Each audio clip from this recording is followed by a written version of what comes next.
저 이제 좀 다른 쪽으로 좀 궁금한 게 있는데요. 그 지원을 하셨을 때 그냥 면접에서 뭐 기술 관련해서 어떤 종류의 이제 질문을 받게 되는지가 좀 궁금하거든요. 이제 그 당시에 제가 지원했던 포지션들은 프론트엔드를 쭉 하던 사람들을 뽑는 자리였고, 이제 음, 제가 갖고 있었던 경력은 그렇게 치면은 되게 약간 희미한 경력이니까 중니어 정도 느낌으로 지원을 음, 했던 것 같아요. 그 포지션들이. 음, 그래서 실제로 제가 그 채용되었던 포지션도 시니어는 아니었고, 음, 딱 중니어 포지션에 연봉도 그 정도 받고 넘어오게 됐고, 그래서 질문들이 뭐 일단 제일 기분 나빴던 면접 같은 경우는 한 30분짜리 면접을 보는데, 너 이거 알아? 그러면 그거는 이런 거야. 그럼 너 이거 알아? 이걸 한 10개를 한 30분 동안 하는 아, 아, 그런 면접도 좀 있었고, 제가 제일 만족스러웠었던 그런 면접들은 이제 첫 개발 면접 때, 1차 면접 때 어떤 걸 해왔는지 경험을 묻는 질문들을 많이 음, 하더라고요. 그러니까 뭘 음, 할 줄 아는지보다는 어떤 걸 해왔고, 음, 뭐뭐를 했었고, 앞으로 뭘 하고 싶고, 약간 그런 방향성에 대한 경험에 대한 얘기를 많이 하다 보니까 좀 서로 알아가는 데 도움이 많이 되고, 음, 오히려 그래도 많은 경력을 갖고 있고 제너럴리스트로서 일을 했지만 이제 좀 자바스크립트 쪽으로 더 포커스를 두려고 하는구나, 이런 공감대가 형성이 되니까 더 편하게 얘기도 할 수 있고 또 그 사람도 음. 저를 더 잘 평가하기 좋은 그런 상황이 되더라고요. 아, 그래도 이제 확실히 해외에서는 그런 족보식 질문은 거의 없다고 좀 봐도 되겠네요, 좀. 일단 제가 겪은 범위 내에서는 좀 그랬던 것 같고, 음, 코딩 테스트도 알고리즘 코딩 테스트는 뭐 잘 모르겠어요. 구글 같은 그런 데는 음, 본다고 하던데, 일단 제가 봤던 면접들에서의 코딩 테스트는 그런 알고리즘이라기보다 실제로 뭔가를 하나 구현하시오, 약간 아, 음. 그런 식으로 하더라고요. 실제 업무에 음. 있을 법한 그런 상황을 주어주고 구현을 하라는 네, 그런 내용이었나 보군요. 좋다. 마음에 네, 드네요. 저랑 호돌맨이 너무나 네. 좋아하는 방식. 알고리즘을 싫어하는 저희들은 모르겠어요. 그 알고리아 일 하시면서 사실 처음 어떻게 보면 이제 저희가 그동안 이제 들었던 대답에 의하면 사실 처음으로 좀 프론트엔드 개발자들과 같이 일해 본다라는 어떤 느낌을 받아보셨을 것 같아가지고 좀 어떠셨어요? 그때 진짜 좋았어요. 너무 많이 배워서 좋았고, 좌절도 많이 했죠. 아니, 나보다 10살이나 어린 이 친구들은 도대체 어떻게 공부를 했길래 이렇게 똑똑하고 이 모든 걸 깊이 이해하는데 또 음, 알고 있는 양도 많고 어떻게 내가 따라가지? 막 그런 조바심도 사실 난 건 사실인데, 그래도 같이 일을 하니까 너무너무 좋았고, 코드 음. 리뷰라는 거를 그때 저는 처음 받아봤거든요. 아, 그쵸, 어, 그쵸. 네, 그래서 맞아, 맞아. 처음에는 이제 초반에 정말 별거 아닌 PR이었는데 나중에 보니까 머지 됐을 때 댓글이 총 제 거 포함해서 100개 정도 달렸더라고요. 어, 어떻게 보면 그 리뷰 PR 내용이, 리뷰 리뷰 예, 내용까지 다. 리뷰 내용이, 내용이 아, 뭐 이거는 이렇게 고치면 어떨까? 막 이걸 핑퐁 핑퐁을 너무 많이 해갖고 이제 그랬는데, 이제 나중에는 이제 그런 게 적당한 레벨로 내려가긴 음, 했는데 그만큼 정말 배울 수 있는 기회여서 좋았고, 돌아가고 있는 그런 프론트엔드 정세 뭐 이런 것들에도 음, 되게 빠삭하고, 그 뭐 어제 컨퍼런스에서 누가 뭘 발표했더라 막 이런 걸 다들 이미 알고 있어서 음, 서로 근데 그 내용 맞아? 막 이렇게 서로 약간 토론해보고 그거 음. 우리도 쓸 수 있나? 막 그런 얘기를 나눠볼 수 있는 그런 환경이라는 게 되게 신기하고 좋더라고요. 어떠셨어요? 그러니까 사실 한국에서도 일을 좀 오래 해보셨으니까, 그러니까 이건 프론트엔드 개발 팀이냐 혼자서 일했냐 보다 그 이전에 프랑스에서의 개발 문화와 네, 한국에서의 개발 문화랑 요 차이가 좀 사람들이 좀 관심을 많이 갖고 계시더라고요. 네, 진짜 그죠. 음, 어, 제가 다른 데서도 좀 몇 번 했던 얘기긴 한데, 일단 프랑스에서 시작된 회사지만 본사는 샌프란시스코에 있기는 했어요. 음, 그렇지만 여전히 개발팀은 프랑스에 있는 사람들이 대부분이어서 그냥 프랑스 회사를 다니는 느낌으로 일을 했고, 그렇다는 건 야근은 없다. 야근은 아, 생각조차 안 하고, 물론 이제 당직이라는 거는 또 전혀 다른 얘기고, 당직은 로테이션이 정해져 있고, 당직을 서게 되면 아무 일 일어나지 않아도 그 일주일간 받는 당직 수당이 있고, 실제로 호출을 당하면 그때 또 플러스가 되는 게 있고, 호출이 끝나고 나면은 12시간인가 이후에야 출근할 수 있고, 막 그런 룰들이 되게 빡빡하게 잘 되어 있는 게 재밌었고, 그 분기마다 다음 분기 업무 계획 같은 걸 짜잖아요. 근데 되게 재밌었던 게, 제가 다니던 회사에서 플래닝 위크라고 해서 일주일 동안은 다음 분기를 계획하는 데에만 쓰자. 뭐 이건 스프린트에서 제외야. 약간 그런 식의 그 빈 한 주가 있었어요. 그래서 매니저가 너희 다들 다음 분기에는 휴가 얼마큼 쓸 거야? 그러면 이제 어떤 사람이 나 1주, 나 2주 막 이런 식으로 이렇게 얘기를 해요. 일단 스케일이 좀 다르죠. 그러면 이제 그런 걸 다 받아 적고 어, 다음 분기에 뭐 공휴일이 며칠 있고, 또 우리가 매일매일 스탠드업을 하면서 매일매일 20분씩 쓰고 있고, 회사 다 같이 모이는 올핸즈 미팅이 일주일에 한 번 있는데 그게 뭐 1시간짜리고, 이런 거를 업무 시간에서 다 빼고 나면 진짜 한 분기의 업무 시간이 진짜 조그만 하거든요. 그러면 그쵸, 이제 그쵸.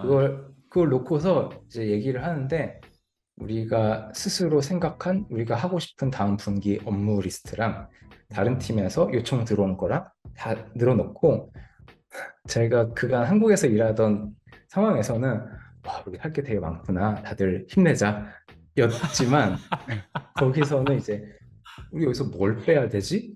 로 논의가 가는 게 되게 재밌더라고요. 그래서 이거를 빼면 이런 문제가 있으니까 이거는 하고 그러면 이거를 뺄까? 막 이렇게 얘기가 가다가, 근데 이거랑 이거랑 이거는 반드시 해야 되는데, 사람이 모자라구나. 사람을 뽑아야겠다. 약간 이런 흐름으로 가는 게 아, 좀 저한테는 발상의 전환이었던 것 같아요. 우리는 사람이 모자르잖아 하면은 우리가 야근을 하면 되니까 주말에 그죠, 그죠, 들어오면 되고. 그죠.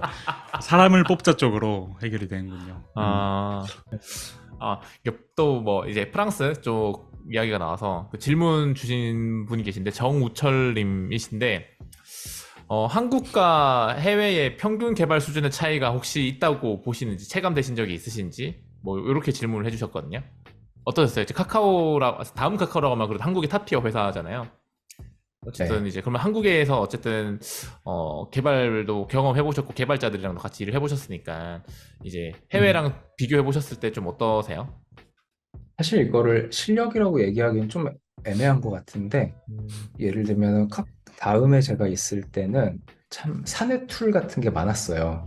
제이쿼리가 한창 아, 유행하던 당시에도 제이쿼리 비슷한 그쵸, 사내 그쵸. 개발 라이브러리, 굉장히 많은 것들이 사내에서 만든 툴 기준으로 돌아가다 보니까 약간 셀프 락인 되는 그런 느낌은 좀 있었던 것 같고, 그쵸, 그쵸. 어, 확실히 외부에서 일어나고 있는 일들을 관심 있게 살펴보기가 좋은 환경은 아니었었던 것 같아요.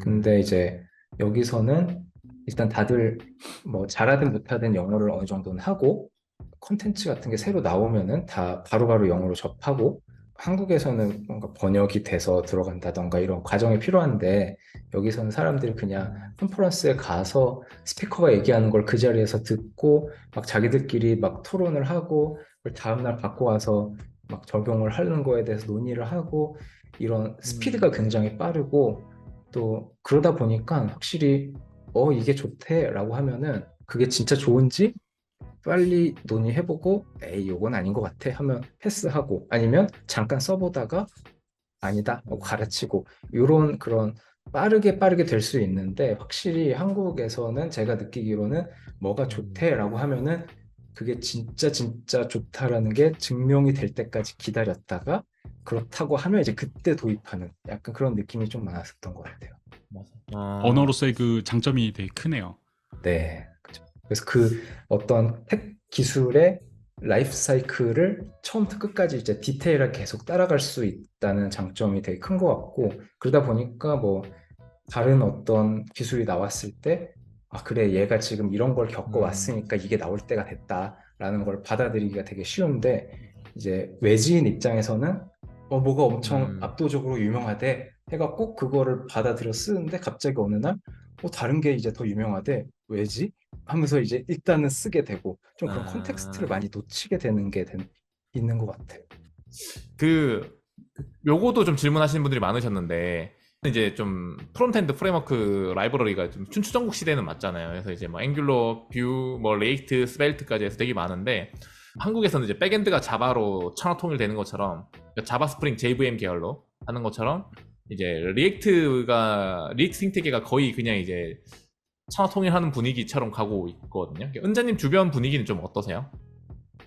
일단 제가 지금 다니고 있는 회사는 스토리블럭이라는 CMS 회사를 다니고 있는데, 이 프로덕트의 프론트엔드는 뷰로 만들어져 있고요. 리액트가 한국처럼 완전 지배적이진 않은 것 같아요.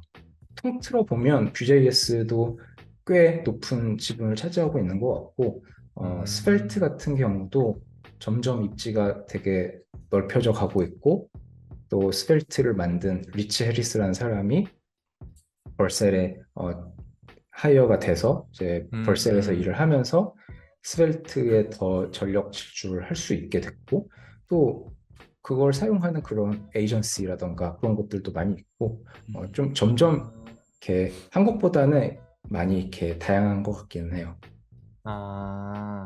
채용을 하다 보면은 이게 그래도 상대적으로 더 많은 사람들이 쓰고 있는 기술을 선택해야 나중에 이제 어떤 회사가 커질 때 막 채용을 해야 된다거나 아니면은 뭐 계속 퇴사가 생겼을 때 그 인원을 이제 채워야 된다거나 그런 일들이 생겼을 때 조금 그래도 유리한 점이 있으니까 그걸 선택할 것 같은데, 뭐 이제 은재님 말씀하신 대로면은 기술이 되게 다양하게 다들 최소한의 포지션을 좀 갖고 있는 상태인 거니까 그런 부분에 네. 대해서는 좀 상대적으로 회사에서 조금 너그럽게 바라보고 있는 편이라고 좀 봐야 될까요?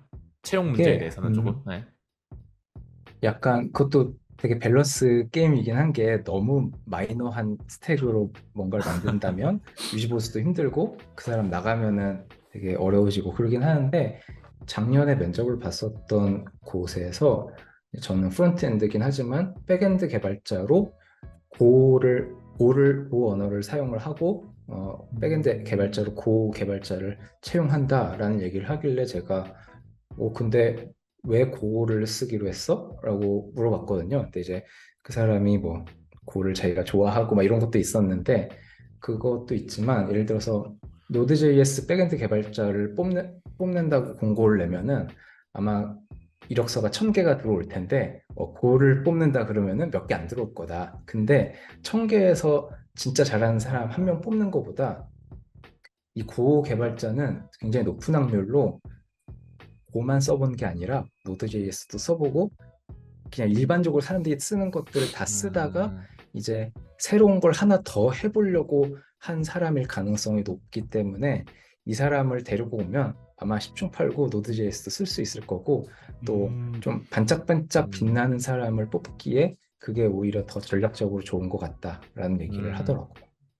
그거랑 비슷하네요. 뭔가 PHP나 파이썬을 했으면은 리눅스를 좀 더 잘 다룰 가능성이 있기 때문에 뽑을 수 있는 그런 느낌이 조금 있군요. 네, 그쵸.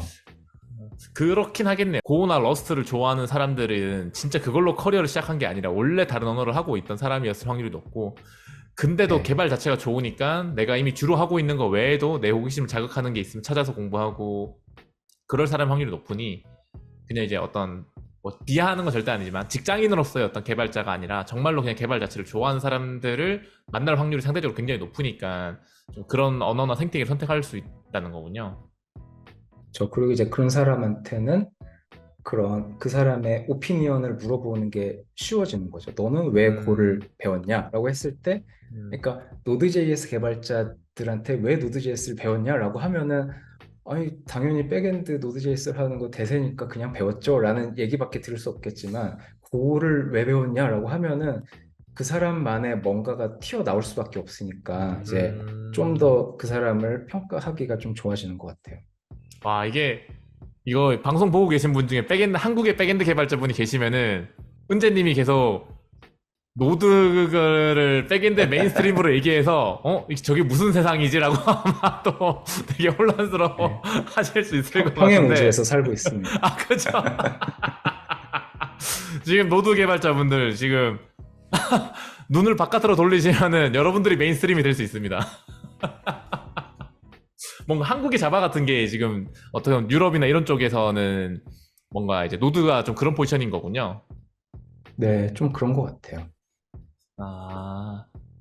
은재님, 근데 이제 알고리아라는 회사에 대해서도 그렇고 프랑스의 개발 문화도 그렇고 설명해 주신 거 봤을 때는 굉장히 좋은 회사이고 기업 문화, 개발 문화, 그리고 이제 개발 팀을 갖고 있는 팀이었던 것 같은데 근데 이제 떠나셨잖아요. 네, 역시 그죠. 떠나신 이유가 있어요? 회사가 일단 제가 진짜 좋아했던 회사고, 제가 다음 커뮤니케이션 다니면서 문화가 좋은 회사는 나한테 되게 잘 맞는구나. 그러니까 막 성장, 막 뭐 혁신, 도전, 막 이런 분위기보다는 저는 그냥 되게 보들보들하고 막 좀 그런 분위기를 되게 좋아하는데, 어쨌든 그런 류의 문화가 잘 맞는 곳으로 가고 싶다 생각을 했었는데, 일단 알골리아가 그랬어요. 그래서 굉장히 잘 맞았고, 너무 사랑하는 회사였는데, 이제 그 회사가 점점 커지면서 그 주식 상장을 해야겠다라는 그런 목표가 생겼고, 그 대표도 바뀌면서 리더진들도 다 그에 걸맞는 사람들로 바뀌면서 회사 분위기가 이제 급변하기 시작했거든요. 그러면서 이제 리더 쪽에 프랑스 쪽 사람들이 많았었지만, 이제 나중에는 미국 쪽 사람들로 가득 차기 시작했고, 그래서 이제 프랑스 회사에다가 미국 회사로 분위기가 싹 바뀌는 게 그게 너무 많이 느껴지더라고요. 그래서 사실 뭐 저뿐만 아니라 그 변화를 받아들이지 못하고 관둔 사람들이 굉장히 많이 있죠. 아. 팀 내 어떤 문화라든지 이런 것도 좀 뭔가 바뀌었었나요, 분위기가? 저 이제 새로 온 윗사람들이 네. 자기의 성과를 만들어야 되니까 네. 조직 개편을 한다던가, 아니면 열심히 잘 일을 하고 있는지 확인하기 위한 어떤 감시를 위한 뭐 스토리 포인트를 막 이렇게 빡세게 관리를 한다던가, 그런 것들을 하다 보니까 이제 분기 초에 세웠던 계획을 분기 중간에 유연하게 논의해서 이거는 이번 분기 안 하는 게 낫겠다라고 말하기조차 좀 힘든 그런 분위기가 되더라고요. 이게 너무 엄격하게 이건 무조건 우리 하는 게 좋겠어. 약간 위에 그런 눈치 같은 것도 보이는 것도 있고, 그렇게 너무 이렇게 딱딱해지다 보니까. 근데 또 뭐 그거 별로 신경 안 쓰고 또 잘 다니는 분들도 있는데, 이제 저는 원래 그런 거에 되게 취약한 타입이어갖고, 와, 나는 이제 안 되겠구나라는 생각을 했고, 회사가 바뀌었고 나도 좀 바뀌었으니 이제 우리는 서로 예전에는 잘 맞았지만 이제는 서로 너무 멀어졌으니 더 어글리해지기 전에 좋게 헤어지는 게 낫겠다, 뭐 그런 생각을 했죠. 제 3자의 입장에서 봤을 때는 어떤 의미에서 되게 좋은 개발 문화를 갖고 있었지만 회사가 더 큰 회사로 가기 위해서는 어떻게 보면 이제 체제 전환이나 좀 문화적으로 변화가 필요하다라고 생각해서 리더들이 거의 다 교체가 된 거잖아요, 사실. 그렇죠. 네. 그래서 이게 되게 참 아이러니한 것 같아요. 뭔가 이제 개발자들이 일하기 좋은 환경으로서 어떤 정말로 IPO까지 가는 사례가 되면 진짜 좋을 텐데, 그게 아니고 이제 이렇게 가면 IPO 하기가 좀 힘드니 좀 물갈이를 해서라도 우리는 IPO를 직진한다, 이런 느낌으로 가는 느낌이어가지고 뭔가 느끼시기에 어떠세요? 그러니까 스타트업이 어느 정도 일정 수준 이상 올라가는데 그 다음 넥스트 레벨을 노리려면 항상 그렇게 될 수밖에 없다고 좀 보세요? 어떠세요? 이게 뭐 그렇게 저도 그게 계속 고민이 되더라고요. 그러니까 그 회사가 그렇게 바뀐 게 막 절대적으로 선이다 악이다 이렇게 볼 수는 없는 거고, 그냥 그렇죠. 네. 바뀌는 건데, 그 바뀐 게 괜찮은 사람들은 남아 있는 거고, 싫은 사람들, 나는 옛날이 더 좋았어 하면은 그 사람들은 결국에 못 견디고 떠나는 거고, 약간 어쩔 수 없는 자연스러운 라이프 사이클인가 이런 생각이 들면서. 근데 회사가 뭐 1000명짜리 회사랑 뭐 10명짜리 회사랑 분위기가 같을 수는 없고, 또 보고 체계 같은 것도 있어야 될 거고, 막 일을 하는 방식에도 당연히 차이가 어쩔 수 없이 있을 수밖에 없는 거라서, 그 변화의 시기는 좀 어떤 사람들한테는 유독 더 힘든 것 같다라는 생각은 들더라고요. 네. 그 변화의 그 시기에 놓여져 있는 분들한테는 이제 힘들 수도 있는데 또 이제 뭐 긍정적으로 생각을 하면은 그걸 겪지 않고 이제 새로 그 이후에 이제 뭐 입사하신 분한테는 오히려 바뀐 그 환경이 본인한테는 더 입맛에 맞을 수 있는 뭐 그럴 수도 있지 맞아요. 않을까. 네. 예. 그리고 이제 그 변화의 시기에서 큰 타격을 받지 않았던 분들한테는 오히려 이제 더 올라갈 수 있는, 승진할 수 있는 그런 음. 기회가 되기도 하고, 왜냐면 기존에 있는 멤버들은 많이 나가기도 하니까 뭐 더 윗자리 포지션이라던가 뭐 이런 것들을 자기가 리딩할 수 있는 그런 좋은 기회가 되기는 하죠. 네. 아무리 그 팀이 좋고 그 서비스나 그 조직의 문화가 좋았어도 결국 이게 어느 정도 우리가 이제 회사가 돈을 벌어야 되는, 그러니까 좀 일반적으로 돈을 버는 게 아니라 정말로 큰 돈을 벌어야 되는 시점에 와서는 자본주의가 어느 정도 좀 들어갈 수밖에 없는 거구나라는 생각을 뭐 요즘도 들고 있고, 이제 은재님 얘기하시는 얘기까지 들으니까 유럽에서도 사실 그런 사례들이 있다는 거니까 여러 가지 생각을 들게 하네요. 그래서 이제 만약에 그럴 생각은 전혀 없지만 제가 예를 들어서 회사를 만들었는데 뭐 예를 들어서 그게 한 20명짜리 회사인데 그거 너무 크다. 한 7명짜리 회사인데 만약에 이 분위기를 유지하고 싶으면 그냥 더 큰 돈을 버는 걸 포기하고 이 아. 규모를 유지해야만 그게 유일한 가능성일 것 같다라는 생각도 좀 들더라고요. 그러니까 100명까지는 절대로 가면 안 되고 진짜 한 7명에서 한 뭐 수명 사이까지가 좋은 개발 문화를 유지하고 뭔가 우리끼리 그래도 계속 재밌게 일할 수 있는 회사 규모의 크기다라고 보시는 거죠. 그러니까 뭐 막 좋고 나쁘고 얘기하기는 어렵지만 그냥 내가 마음에 들어, 지금 마음에 든 이 상태를 유지하려면 크기도 유지해야만 하는 걸까라는 쪽으로 생각이 자꾸 가더라고요. 그거를 잘 해낸 그쵸, 사례들을 그쵸. 네. 아직 못 만나갖고. 아 맞아요. 저도 지금 아직 못 봤어요. 그러니까 이게 네. 너무 궁금해. 그러니까 한국은 네, 그래 안 될 것 그러니까. 같아. 그럼 이제 해외는 되나? 이게 지금 궁금해서. 그러니까 체질 개선 없이 계속 네, 갈수 체질 있는 개선 방법. 없이, 그러니까 네. 뭔가 개발자 친화적인 어떤 문화로서 회사 규모를 계속 키워나가는 거를 해서 정말로 그렇게 해서 회사의 목적지까지 도착하는 사례가 있으면은 좋을 것 같은데, 이제 자본주의 맛을 이제 봐야 돼 너네 이제 이러면서 이제 시작하는 것 같아가지고. 차가운 상장. 맞아요. 그 스토리 블록은 어떻게 하시다가 합류하시게 되신 거세요? 그러니까 뭐